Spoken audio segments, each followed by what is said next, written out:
Sandra Day O'Connor was a woman who wasn't afraid to be her own woman. She was known for taking her time and deliberately pondering each decision she made. She was known for being a swing vote when she needed to. She opened the door to the possibility that it didn't have to be 9 men sitting there making decisions about how this country would move forward, that there was a role for women to play. So she finished her law degree in 1952.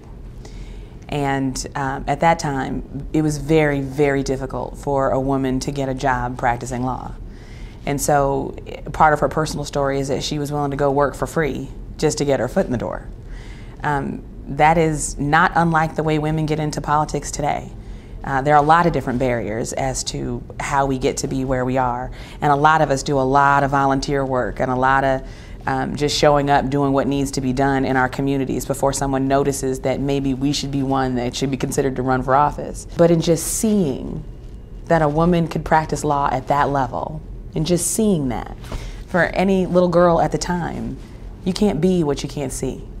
And Sandra Day O'Connor gave us a vision of what a woman in the law could be, all the way up to the highest court of the land. And for that, she's incredibly significant in women's history.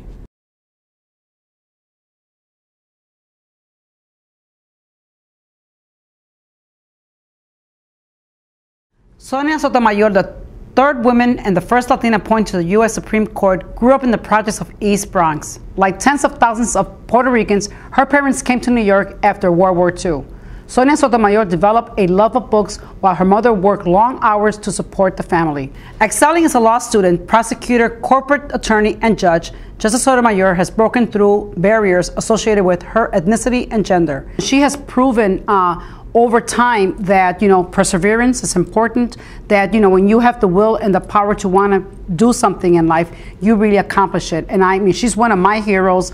I love her for the fact that, like myself, the first and only Latina woman ever elected to the state Senate. So, breaking barriers, that is what we are about, making sure that we are, opening that pathway to our young girls as they come. She's a woman that just shows and exemplifies courage, strength, smart, willing to overcome any obstacle to make sure and show the, the world that, if she can do it, many of us can also do the same.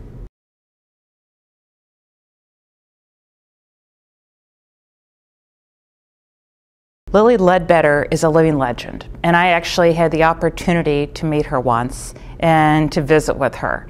She was born in rural Alabama and then went to work at the Goodyear Company.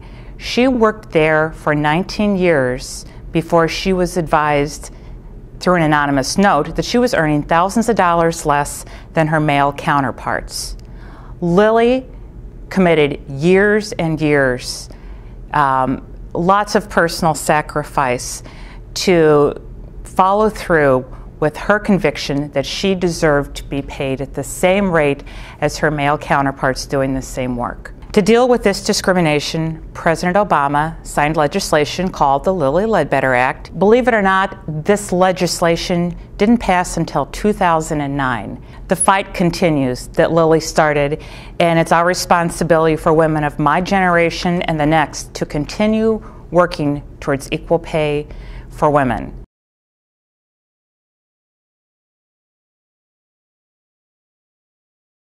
The youngest of a sharecropper's 20 children, Fannie Lou Hamer went to work in the Mississippi fields at the age of 6.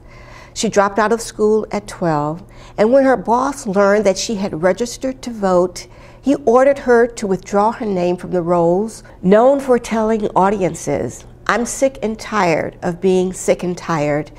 Fannie Lou Hamer inspired a generation of women and men to exercise their voting rights and stand for justice. With any definition of leadership, courage is integral. She put her life on the line for something she believed in, which I think indicates the commitment and the passion for seeking social justice in a nation that was yet to come into the full promise of what it meant to live in a democracy. I would tell women to listen to their inner voice. First, become aware of who they are and what their passion is. Don't let any society norms put you within a box or restrict you. and to step and embrace your fear. I think you never fulfill your God-given potential until you can step across that chasm of fear, because with every risk comes growth.